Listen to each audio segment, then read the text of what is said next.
आज की इस एक्सक्लूसिव इंटरव्यू में हम इनसे आर्टिकल 370 के बाद लद्दाख की बदलती तस्वीर। फंड्स का आप देख लीजिए, पहले बहुत कम फंड आता था, अभी काउंसिल को ही अभी 350 करोड़ के करीब फंड्स आता है। यूटी लद्दाख को 4000-5000 करोड़ का। तो कई लोग मानते हैं कि यूटी स्टेटस के बावजूद लद्दाख को वो ऑटोनॉमी नहीं मिली है जो एक्सपेक्ट की गई थी। तो इस बात पे आप क्या कहना चाहेंगे सर? देखिए, ऐसी बात नहीं है। देखिए, बीजेपी ने हमेशा चाहा है कि लद्दाख को एक अच्छा सा सेफ गार्ड मिले। जैसे मैंने कहा कि पहले जब हम जम्मू कश्मीर का हिस्सा थे तो हमें 370 था, अच्छा प्रोटेक्शन था। एम्प्लॉयमेंट और लैंड प्रोटेक्शन जैसे क्रूशल मुद्दों पर बात करेंगे। लद्दाख की आइडेंटिटी है जमीन को प्रोटेक्शन मिले, लद्दाखियों के पास ही रहे जमीन। और हमारे कल्चर, जो हमारा बहुत रिच कल्चर है, उसका प्रोटेक्शन मिले, एनवायरनमेंट का प्रोटेक्शन मिले। और हम तो ये भी कहते हैं कि साथ ही साथ में जो अभी का प्रेजेंट हिल काउंसिल है उसको भी स्ट्रेंथन किया जाए, उसको भी लेजिस्लेटिव पावर्स दिया जाए। एपेक्स बॉडी के लीडर्स हों या चाहे केडीए के लीडर्स हों, हमारे बीजेपी के लीडर्स हों, सब लद्दाखी लीडर्स मिलके लद्दाख को एक अच्छा सा एक प्रोटेक्शन, चाहे जॉब का हो, लैंड का हो, एनवायरनमेंट का हो या कल्चर का हो, एक बहुत अच्छा प्रोटेक्शन हमें मिलने की पूरी उम्मीद है और उसके हम फेवर में 101% है। जी, तो जैसे कि कांग्रेस ने ले पोलो ग्राउंड में एक बड़ा प्रोटेस्ट रैली किया था जिसमें लैंड प्रोटेक्शन और बेरोजगारी यानी कि अनएम्प्लॉयमेंट के इश्यूज उठाए गए, जिसे बीजेपी ने पॉलिटिकली मोटिवेटेड कहा। तो आपका डायरेक्ट जवाब कांग्रेस के एलिगेशंस पर क्या है सर? देखिए, कांग्रेस जो है हमेशा एलिगेशन ही लगाती रहती है। जुले एक बार फिर से सभी व्यूवर्स का वेलकम करते हैं कारगिल टुडे में। आज हमारे साथ एक ऐसे पर्सनालिटी जुड़े हैं जो लद्दाख की इकोनॉमी और पॉलिटिक्स दोनों में एक इम्पॉर्टेंट रोल प्ले करते हैं। पीटी कुंजंग, जो कि बीजेपी ले यूटी लद्दाख के जनरल सेक्रेटरी और स्पोक्स पर्सन है, जो उनका नाम लद्दाख की नई पॉलिटिकल और डेवलपमेंटल लैंडस्केप से क्लोजली जुड़े हैं। सिर्फ पॉलिटिकल ही नहीं बल्कि वो लद्दाख ट्रैवल ट्रेड्स अलायंस के प्रेसिडेंट भी है, जिसमें उनका लद्दाख टूरिज्म को प्रमोट करना और लोकल ट्रेडर्स के इश्यूज को हाईलाइट करने में बड़ा योगदान है।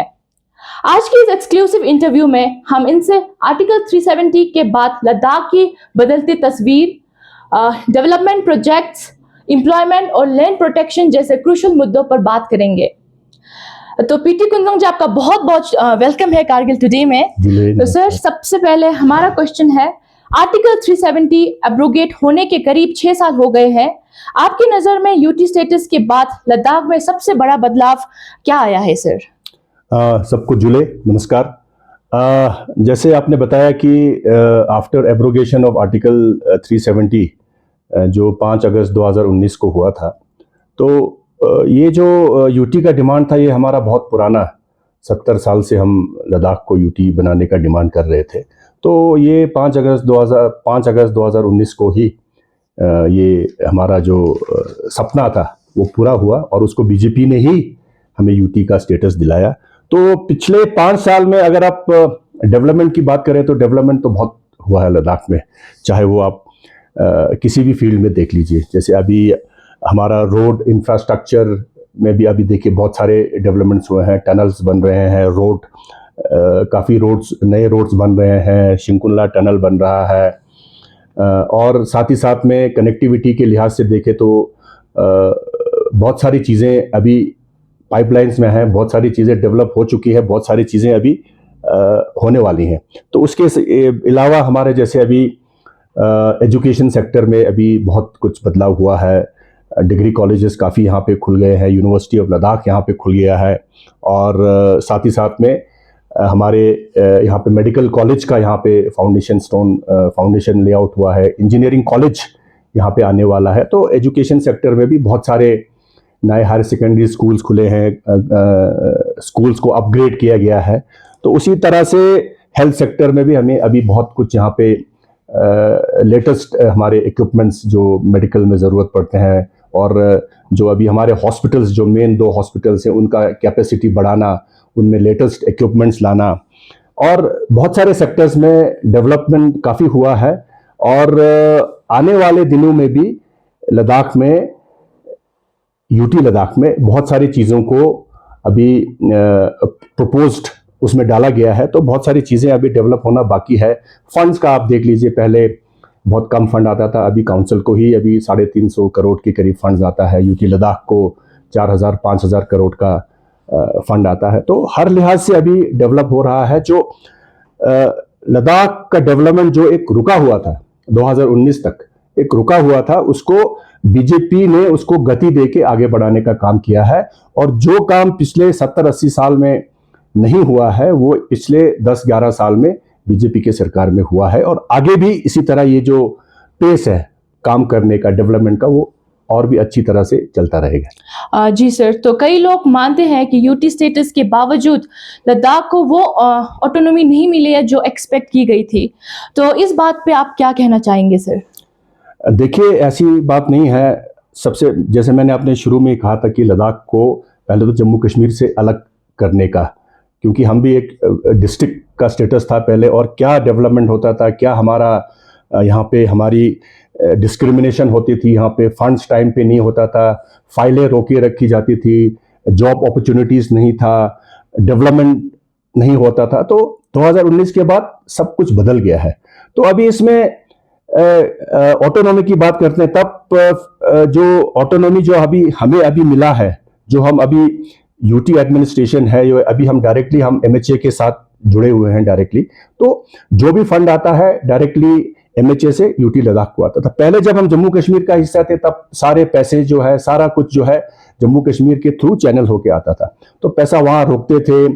सारे जितने भी कमिश्नर, सेक्रेटरीज सारे थे वो जम्मू कश्मीर में रहते थे। अभी आप देखिए हमारे दरवाजे पे ही अभी लेफ्टिनेंट गवर्नर आया हुआ है, यहाँ पे कमिश्नर, सेक्रेटरी है, सारे डिपार्टमेंट जो हैं यहीं ले में ही है, लद्दाख में ही है। तो सब कुछ जो है पहले से हमें ज्यादा काम करने का, ज्यादा बहुत बड़ा अपॉर्चुनिटी मिला है। और यूटी बनने के बाद, जैसे मैंने आपको कहा कि बहुत सारी चीजों पे बहुत ज्यादा इंपैक्ट हुआ है। तो अभी 5 साल ही हुए हैं, तो 5 साल में जब इतना डेवलपमेंट हुआ है तो आप एक्सपेक्ट करेंगे कि आने वाले सालों में और कितना ज्यादा डेवलपमेंट होगा। और इसमें हमें फुल ऑटोनॉमी है। हमारा काउंसिल अभी अपने हिसाब से, काउंसिल अपना काम कर रही है, यूटी एडमिनिस्ट्रेशन अपना काम कर रही है, दोनों का अच्छा कोऑर्डिनेशन है, कोई एक दूसरे के काम में इंटरफेरेंस नहीं है। अलग बजट है, यूटी के लिए अलग बजट है, हिल काउंसिल के लिए अलग बजट है, तो काम में कोई दिक्कत मेरे ख्याल से अभी नहीं है।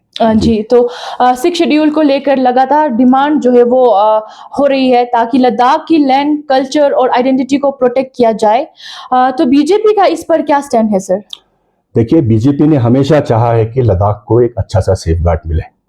जैसे मैंने कहा कि पहले जब हम जम्मू कश्मीर का हिस्सा थे तो हमें 370 था, अच्छा प्रोटेक्शन था, मगर उसमें जम्मू के लोग, श्रीनगर के लोग आके यहाँ पे जमीन खरीद सकते थे, यहाँ बस सकते थे, यहाँ का जॉब में उनका से था, सब कुछ में उनका से था।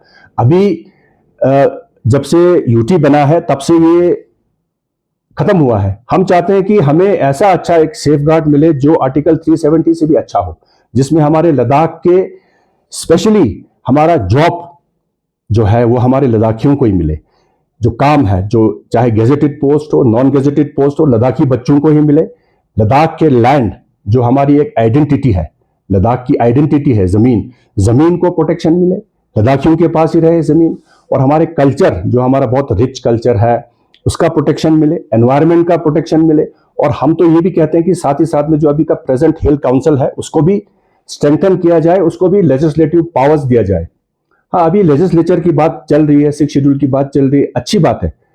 हम कहते हैं कि हमें एक ऐसा अच्छा प्रोटेक्शन चाहिए लद्दाख स्पेसिफिक, जो लद्दाख के टोपोग्राफी को, लद्दाख के ट्राइबल कम्युनिटी को सूट करे।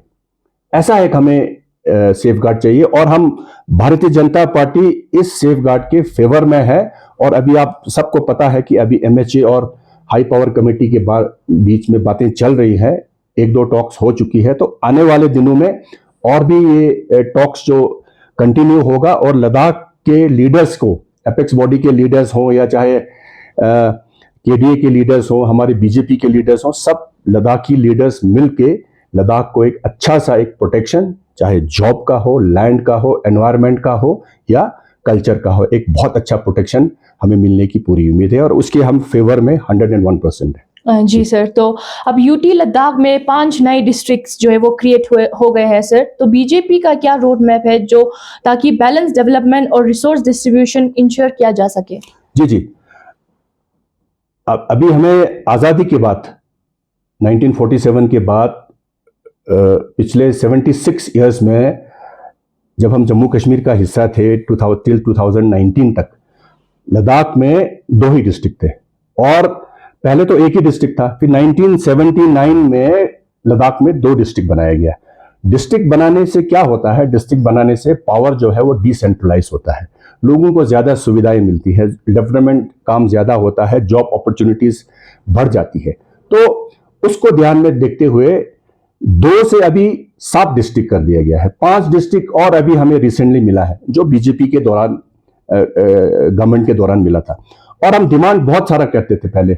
जांस्कर को डिस्ट्रिक्ट देने का डिमांड बहुत पुराना डिमांड था, द्रास को डिस्ट्रिक्ट देने का डिमांड बहुत पुराना था, नुब्रा को देने का बहुत डिमांड था। अब उनके साथ साथ में अभी चांगथांग और शाम को भी डिस्ट्रिक्ट बनाया गया, जो कि एक लद्दाख के लिए एक बहुत बड़ा अचीवमेंट है, जो हम अभी सोच नहीं सकते थे। पहले तहसील मिलने में हमें मुश्किल होता था, ब्लॉक हमें मिलने में मुश्किल होता था। अभी 5-5 डिस्ट्रिक्ट इकट्ठे दिया तो अभी लद्दाख में 60 डिस्ट्रिक्ट होगा। 60 डिस्ट्रिक्ट जब ये फंक्शनल होंगे, जो 5 डिस्ट्रिक्ट है, तो उसके बाद क्या है, लद्दाखियों को जॉब अपॉर्चुनिटी ज्यादा मिलेगा, चांगथांग ज्यादा डेवलप होगा, शाम ज्यादा डेवलप होगा, नुब्रा डेवलप होगा, द्रास डेवलप होगा और बहुत सारे हमारे एसपी आएंगे, डीसी साहब आएंगे, वहां पे तहसीलदार होगा। मेरा कहने का मतलब एक पूरा एक सेटअप, नया सेटअप बनेगा, जिससे पूरे लद्दाख के लोगों को बहुत बड़ा फायदा होगा। और ये एक हिस्टोरिकल अचीवमेंट है। पिछले 70 साल में 2 ही डिस्ट्रिक्ट हमें मिले जब हम जम्मू कश्मीर का हिस्सा थे, और पिछले 6 साल में हमें 5 डिस्ट्रिक्ट और मिला। तो ये बीजेपी का एक बहुत बड़ा अचीवमेंट है और इस पे अभी काम चल रहा है। 3 मेंबर का जो कमेटी सेटअप हुआ था गवर्नमेंट ऑफ एमएचए की तरफ से, उनका रिपोर्ट एलजी साहब को जा चुका है और उसके बाद नेक्स्ट जो स्टेप है, नेक्स्ट जो कोर्स ऑफ एक्शन है, उस पे अभी काम चल रहा है। तो हमें पूरी उम्मीद है कि बहुत जल्दी 5 डिस्ट्रिक्ट को फंक्शनल किया जाएगा और लोगों को उसका लाभ जरूर मिलेगा। जी, तो यूथ और जो लोकल लोग हैं जॉब्स और रिक्रूटमेंट को लेकर परेशान है सर, तो आपके हिसाब से लद्दाख में एम्प्लॉयमेंट क्राइसिस को दूर करने के लिए क्या स्टेप्स लिया जा रहे हैं सर? जी, जॉब जो है एक बहुत हमारा एक प्राइमरी कंसर्न है और सबको जॉब मिलना चाहिए। अब सबको, मतलब जो डिजर्विंग है, सबको जॉब मिलना चाहिए। जॉब अपॉर्चुनिटीज के एवेन्यूज ज्यादा होने चाहिए, इसमें हम भी मानते हैं। तो अभी तक यूटी बनने के बाद जो है, अभी जो डाटा हमारे पास काउंसिल के थ्रू या जो भी अवेलेबल है, उसके हिसाब से अभी तक लगभग 3500 के करीब जो है job recruitment non gazetted post में हो चुका है। जिसको आप कंपेयर करेंगे कि यूटी मिलने से पहले 2 साल में, 3 साल में, 4 साल में कितने जॉब्स क्रिएट होते थे, उसके कंपैरिजन में जो 2019 के बाद जो जॉब क्रिएट्स हुए हैं वो उससे ज्यादा है। तो बाकी हमारे पास कॉन्ट्रेक्चुअल जो हमारा आउटसोर्सिंग है, उसमें भी काफी लोगों को अभी जॉब मिला है। और हाँ, ये बात जरूर है कि नॉन गेजेटेड पोस्ट अभी क्रिएट नहीं हुआ है। गेजेटेड पोस्ट इसलिए क्रिएट नहीं हुआ क्योंकि इसमें डोमिसाइल का एक हमारा इशू था कि पहले डोमिसाइल को फाइनल किया जाए, 15 साल का रखना है, 20 साल का रखना है, या कट ऑफ पीरियड कब से करना है, उस पर अभी एमएचए और एपेक्स बॉडी के बीच में बात अभी चल रही है। जो ही हमारा डोमिसाइल वाला जो इशू जो है वो डिसीजन हो जाएगा, तो सारे जितने भी गेजेटेड पोस्ट है, सारा उसका एडवर्टाइजमेंट हो जाएगा। और हम भी चाहते हैं कि हमारे बच्चों को जॉब मिले और लद्दाखी बच्चों को मिले, चाहे गेजेटेड हो, नॉन गेजेटेड हो, सब लद्दाखी बच्चों को मिले। और डोमिसाइल का इशू खत्म होते ही ये जो गेजेटेड वाला पोस्ट है ये हमें मिल जाएगा। और आपने देखा होगा कि पिछले दिनों जो हमारे डेली वेजेस वर्कर्स थे, डेली रेटेड वर्कर्स, जिनको 30 साल पहले, 40 साल पहले एक एप्लीकेशन दे के उनको अपॉइंट किया गया था, उसके बाद उनको कोई फैसिलिटीज नहीं मिलता था, उनसे पूरा काम लिया जाता था, मगर सैलरी भी 2000-3000 से ज्यादा नहीं होता था। तो यूटी मिलने के बाद हमारे हिल काउंसिल के चेयरमैन साहब ने इसमें बहुत रुचि दिखाई। उन सबको अभी आप जानते हैं कि उन सबको जो सैलरी उनको 2000-3000 रुपए मिलता था, अभी जो है 40-50 हजार उनको अभी सैलरी मिलता है। और गवर्नमेंट के हिसाब से उनको भी छुट्टियां जो है वो संडे को छुट्टी मिलती है, बाकी हॉलीडेज को छुट्टी मिलता है, और बाकी उनका जो काम करने का जो एक ऑनरेबल, एक उनको एक डिग्निफाइड एक स्टेटस अभी मिला है। टोटल 1900 डेली रेटेड वेजेस का जो एनहांस किया है, जो उनको ऑलमोस्ट जो एक क्या बोलते हैं, एक रिस्पेक्टफुल उनको अभी एक पोस्ट मिला है, डिजिग्नेशन मिला है, वो ये सब जो है हमारे काउंसिल के दौरान हुआ है। और इसमें और भी जैसे अभी हमारे जैसे बोधी टीचर्स, अभी 200-300 बोधी टीचर्स जो है वो समग्र शिक्षा अभियान के अंदर हमने अभी उनका वो पोस्ट क्रिएट किया है। उससे पहले आप जानते हैं कि पिछले 30 साल में सिर्फ 30 या 33 बोधी पोस्ट ही होता था पिछले 15, 20, 25, 30 साल में। अभी उसको भी जो है बढ़ा के अभी जो है समग्र शिक्षा अभियान के अंदर उसमें भी अभी काफ़ी उसमें जॉब अपॉर्चुनिटीज़ जो है, चाहे बोधी टीचर हो, अरबिक हो, हिंदी हो, उन सबको भी अभी ठीक ठाक कॉन्टेक्चुअल पे जॉब अभी मिल रहा है। तो आगे और भी जॉब क्रिएट्स होगा। तो ऐसी बात नहीं है कि यूटी मिलने के बाद जॉब नहीं मिला है, बहुत अच्छा जॉब मिला है। और अब ऐसा तो है नहीं कि सबको जॉब मिलना तो मुश्किल है, मगर जितना भी जॉब एडवर्टाइज हुआ है वो बिल्कुल without delay, without any discrimination, जो जो डिजर्विंग हमारे कैंडिडेट है उन सबको मिला है। तो आगे भी जॉब अपॉर्चुनिटीज और भी मिलेगा और हमारे लोग बच्चों को जॉब जरूर मिलेगा। जी, तो जैसे कि कांग्रेस ने ले पोलो ग्राउंड में एक बड़ा प्रोटेस्ट रैली किया था जिसमें लैंड प्रोटेक्शन और बेरोजगारी यानी कि अनएम्प्लॉयमेंट के इश्यूज उठाए गए, जिसे बीजेपी ने पॉलिटिकली मोटिवेटेड कहा। तो आपका डायरेक्ट जवाब कांग्रेस के एलिगेशंस पर क्या है सर? देखिए, कांग्रेस जो है हमेशा एलिगेशन ही लगाती रहती है। जिस पार्टी का कोई ज़्यादा कंट्रीब्यूशन नहीं है, जिस पार्टी ने डेवलपमेंटल इश्यूज नहीं है, जिस पार्टी के पास कोई विजन नहीं है, जिस पार्टी के पास कोई मुद्दा नहीं है, तो ऐसे पार्टी जो है हमेशा एलिगेशन लगाने का जो ये पॉलिटिक्स खेलते रहे। अभी आप बताइए कि जैसे मैंने आपको बताया कि कांग्रेस ने पूरे इंडिया में 60 साल से ज़्यादा रूल किया और ले में भी उन्होंने 30-40 साल से रूल किया। जब वो पावर में थे यूटी का डिमांड तो तब भी था, तब उन्होंने यूटी क्यों नहीं दिया? क्यों नहीं दिया यूटी? स्टेट में हम जम्मू कश्मीर का हिस्सा थे, 2 डिस्ट्रिक्ट नहीं तो नहीं था। उनका डिस्ट्रिक्ट देने की बात तो छोड़िए, तहसील और ब्लॉक देने में वो सक्षम नहीं थे। उनके पास इतना पावर नहीं था कि लद्दाख को एक ब्लॉक दिया जाए, तहसील दिया जाए या कुछ और दिया जाए। डिस्ट्रिक्ट देने की बात तो दूर की बात है।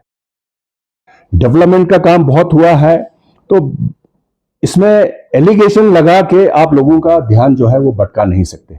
आप ग्राउंड पे आप बोलिए आपने क्या काम किया पिछले 60 साल में, और हम बोलते हैं जो काम हमने 11 साल में करके दिखाया वो कांग्रेस की सरकार पिछले 60 साल में भी नहीं कर सकती। ये कंपैरिजन है। बाकी एलिगेशन तो किसी भी चीज के ऊपर लगाया जा सकता है, खाली एलिगेशन लगाने से काम नहीं होगा। अगर उनके पास कुछ प्रूफ है, डॉक्यूमेंट्री प्रूफ है तो बताइए। अब सिर्फ एलिगेशन से ही अगर पॉलिटिक्स चलता है तो फिर आजकल आप लोगों को बेवकूफ नहीं बना सकते। जी, तो विकसित भारत इनिशिएटिव के अंडर मोदी सरकार लद्दाख में क्या मेजर डेवलपमेंट्स प्रोजेक्ट लेकर आई है सर?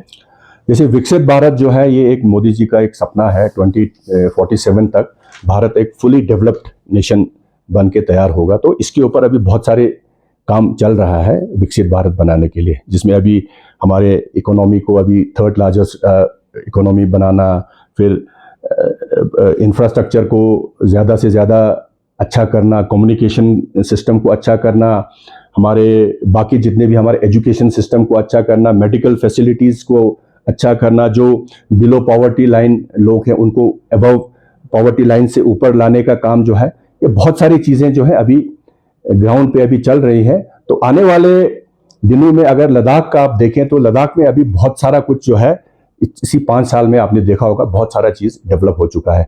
लद्दाख को यूटी मिला है जो कि एक लद्दाखियों का एक बहुत बड़ा एक सपना था, और इसी 5 साल में हमें डिस्ट्रिक्ट भी मिला है। 5 डिस्ट्रिक्ट और हमें भारत सरकार ने दी है, वो भी एक बहुत बड़ा अचीवमेंट है। अभी यहाँ पे जैसे मैंने आपको बताया कि यहाँ पे मेडिकल कॉलेज यहाँ पे बनने वाला है, जिसका अभी ज़मीन जो है वो स्पितुक के फरका साइड में जो एक्वायर किया है। करगिल में इंजीनियरिंग कॉलेज अभी बनेगा। तो पहले हम जिन चीज़ों का बारे में हम सोच भी नहीं सकते थे, वो सारा चीज़ अभी हमारे दरवाजे पे है। हमारे कल बच्चे मेडिकल में एडमिशन ले सकते हैं, इंजीनियरिंग कॉलेज में ले सकते हैं। और आने वाले दिनों में सबसे एक बहुत बड़ा एम्बिशियस प्रोजेक्ट है वो बिलासपुर लद्दाख का जो रेलवे प्रोजेक्ट है, जो बहुत बड़ा एक लद्दाखियों के लिए एक बहुत बड़ा एक अचीवमेंट होगा। ये भारत सरकार की तरफ से इस पे अभी काम शुरू हो गया है और टोटल 489 किलोमीटर्स का ये रेलवे ट्रैक बिछाने का काम जो है, जिसमें डीपीआर बन के तैयार हो चुका है और इसमें 1 लाख करोड़ और 1,31,00,000 करोड़ का जो डीपीआर है वो जो है फाइनल हो चुका है और उस पर काम भी हो चुका है। तो आने वाले सालों में हमें रेलवे से भी लद्दाख को कनेक्ट किया जाएगा, जिससे लद्दाखियों को बहुत ज़्यादा फायदा होगा। टनल वैसे भी अभी आप देख रहे हैं कि टनल अभी जोजिला टनल जो है वो अभी बन के तैयार होने वाला है 1-2 साल में। शिंकुला टनल है वो भी बन रहा है। एयरपोर्ट अभी बहुत बड़ा एयरपोर्ट, अभी 6 बे फैसिलिटीज के साथ एक बहुत बड़ा एक एयरपोर्ट बन रहा है। तो लद्दाख जो है वो हर तरफ से एक कनेक्ट होके रहेगा, रेलवे के थ्रू, रोड के थ्रू, एयर के थ्रू। उससे क्या होगा कि जो हमें चीज़ें जो हमें बहुत अभी महंगी मिल रही हैं वो सारी चीज़ें सस्ती होंगी। लद्दाखी लोग यहाँ से जाने के लिए, उनको बाहर जाने के लिए उनको फैसिलिटीज़ मिलेगा। अच्छे क्या बोल रहे हैं, जैसे कि प्राइस जो है वो कम होगा। जब कनेक्टिविटी बढ़ेगा तो प्राइस कम होगा, डेवलपमेंट ज़्यादा होगा।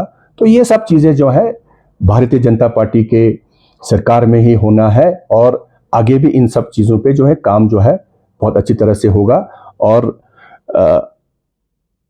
भारतीय जनता पार्टी का जो विजन है इंडिया को विकसित भारत बनाने का, और साथ ही साथ में खासकर हमारे जो बॉर्डर के एरियाज हैं, जो हमारे लद्दाख जैसे एरिया है या अरुणाचल है या जो भी बॉर्डरिंग एरियाज है, उनको डेवलप करने का। जैसे अभी वाइब्रेंट विलेज का एक मोदी सरकार का एक वाइब्रेंट विलेज का एक स्कीम चल रहा है कि जितने भी हमारे बॉर्डर्स पे हैं उनको ज़्यादा से ज़्यादा फैसिलिटीज़ देना, ताकि लोग बॉर्डर से सिटी की तरफ माइग्रेट ना हो। तो ये बहुत सारे स्कीम्स हैं भारत सरकार के, और इन सब का इम्प्लीमेंटेशन बहुत ज़ोरों शोरों से हो रहा है। तो आने वाले दिनों में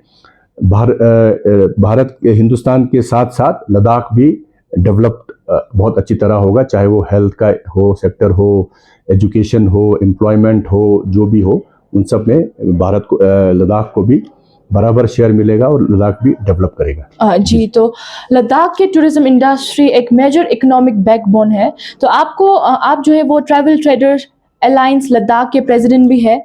तो आपकी नज़र में टूरिज्म इंडस्ट्री के सबसे बड़े चैलेंजेस क्या है और बीजेपी सरकार का सपोर्ट इस सेक्टर को कितना मिल रहा है सर? जी, जैसे लद्दाख का जो मेन जो हमारा इंडस्ट्री है वो टूरिज्म ही है, और यहाँ पे कोई और ज़्यादा करने को तो कुछ है नहीं, कोई बड़ा इंडस्ट्री तो यहाँ पे है नहीं। तो लद्दाख हमेशा एक बहुत बड़ा एक टूरिज्म हमारा इंडस्ट्री रहा है 1974 के बाद।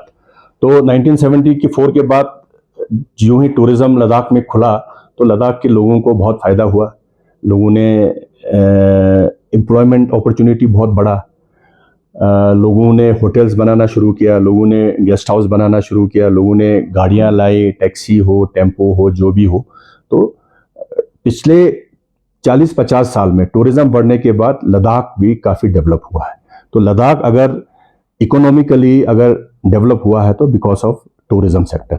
तो ये जो टूरिज्म जो है ये हमारा इंडस्ट्री है, जिसपे हमारे लद्दाख के 70-80% लोग डायरेक्टली इनडायरेक्टली डिपेंडेंट है। और टूरिज्म ही ऐसा सेक्टर है जिसमें अभी एम्प्लॉयमेंट का अपॉर्चुनिटी बहुत ज़्यादा है, बहुत एम्प्लॉयमेंट जनरेट हो रहा है टूरिज्म की वजह से। और हम चाहते हैं कि इस टूरिज्म बिजनेस को प्रोटेक्ट करके रखा जाए, प्रमोशन भी हो, साथ साथ में प्रोटेक्शन भी हो। प्रोटेक्शन का मतलब जो बिजनेस लद्दाख के लोग करते हैं, जो होटेलियर्स हैं, जो हमारे टूर ऑपरेटर्स हैं, हमारे ट्रांसपोर्ट के लोग हैं, जो बिजनेस लद्दाखी कर रहे हैं वो बिजनेस हमारे लद्दाखियों के पास ही रहे। क्योंकि यहाँ का सीज़न जो है वो बहुत शॉर्ट सीज़न है, 4-5 महीने का ही सीज़न है। उसके बाद हमें जो है विंटर्स में टूरिज्म अभी है, मगर उतना ज़्यादा विंटर्स में टूरिज्म अभी नहीं है। तो जो भी हमें कमाना है इसी समर्स के 4-5 महीने में कमाना है। तो हम यही चाहते हैं कि ये जो टूरिज्म सेक्टर है ये लद्दाख का बैकबोन है इकोनॉमी का, और ये जो टूरिज्म है ये लद्दाखियों के पास ही रहे, लद्दाखियों के पास ही रहे। इसका मतलब हमारा बिल्कुल नहीं है कि इसमें बाहर वाले इन्वॉल्वमेंट यहाँ पे डायरेक्टली नहीं कर सकते, ये नहीं कर सकते, वो नहीं कर, वो इसलिए है क्योंकि हम ये चाहते हैं कि यहाँ का जो सीजन है वो लिमिटेड है, और जो टूरिज्म जो फुटफॉल है वो भी बहुत कम है। 3 लाख, 4 लाख, 4 लाख, ज्यादा से ज्यादा 5 लाख। जो 2023 में सबसे ज्यादा यहाँ पे टूरिज्म फुटफॉल था, 5.5 लाख। उसके बाद 24 में 3.5 लाख, 1.5 लाख कमी हुई। तो 3-4 लाख टूरिस्ट जो है लद्दाख में आते हैं। तो उसके लिए जो यहाँ पे जो फैसिलिटीज जो हमारे लोकल लोगों ने किया है वो जो है बहुत बढ़िया अच्छी तरीके से किया है, जिसमें हमारे होटल इंडस्ट्री वाले बहुत प्रोफेशनल हैं, पूरा सर्विस देते हैं। पूरा 2,000-3,000 से लेके 40-50 हज़ार तक का हमारा यहाँ पे एकोमोडेशन है। बजट टूरिस्ट आ सकता है, हाई एंड क्लाइंट आ सकता है। उसी हिसाब से हमारे टूर ऑपरेटर्स बहुत प्रोफेशनल हैं, अच्छी तरह से हैंडल करते हैं। और हमारे जितने ट्रांसपोर्टर्स हैं उसमें हमारे गाड़ियां देखिए, आपको सस्ते से सस्ता गाड़ी भी यहाँ पे अवेलेबल है, महंगे से महंगे गाड़ी भी अवेलेबल। तो लद्दाख का जो टूरिज्म इंडस्ट्री है वो लोकल जो है फुली इसको अभी प्रोफेशनल तरीके से चला रही है। और बहुत ज्यादा प्रमोशन भी करने की जरूरत है। प्रमोट हो भी रहा है, मगर उतना ज्यादा प्रमोशन नहीं हो रहा है जितना होना चाहिए। तो हम अभी यूटी एडमिनिस्ट्रेशन से मिलके, काउंसिल से मिलके हम इसी बात को हम डिस्कस कर रहे हैं कि आने वाले सीजन में या आने वाले दिनों में लद्दाख के टूरिज्म को कैसे बढ़ाया जाए, लद्दाख के टूरिज्म को कैसे और आगे पहुंचाया जाए, ताकि इससे लोगों को ज्यादा से ज्यादा फायदा मिले। और साथ ही साथ में लद्दाख की इस टूरिज्म इंडस्ट्री को प्रोटेक्ट करना भी हमारी जिम्मेवारी है। और ये सब जो है लद्दाख ट्रैवल ट्रेड अलायंस जो है, जो एपेक्स बॉडी है टूरिज्म स्टेक होल्डर्स का, जिसमें हमारे होटल एसोसिएशन, हमारे टूर ऑपरेटर्स, हमारे taxi union, tempo union, bikers association, ये सारे आते हैं। तो हम सबका यही एक एम है कि लद्दाख के टूरिज्म को प्रमोट किया जाए, प्रोटेक्ट किया जाए, जिससे लद्दाख के इकोनॉमी में और भी बढ़ोतरी हो। उसके लिए अभी हमें यूटी एडमिनिस्ट्रेशन और हिल काउंसिल दोनों से हमें भरपूर सहयोग मिल रहा है, और आने वाले दिनों में भी उनका हमें सहयोग मिलता रहेगा। जी, तो आपके हिसाब से अगले 5 साल में लद्दाख का पॉलिटिकल और इकोनॉमिक फ्यूचर कैसे दिख रहा है सर? देखिए, अब साल ब साल पॉलिटिकल तो 101% स्टेबल है, क्योंकि बीजेपी की सरकार है। 2029 तक तो बीजेपी की सरकार है सेंट्रल गवर्नमेंट। तो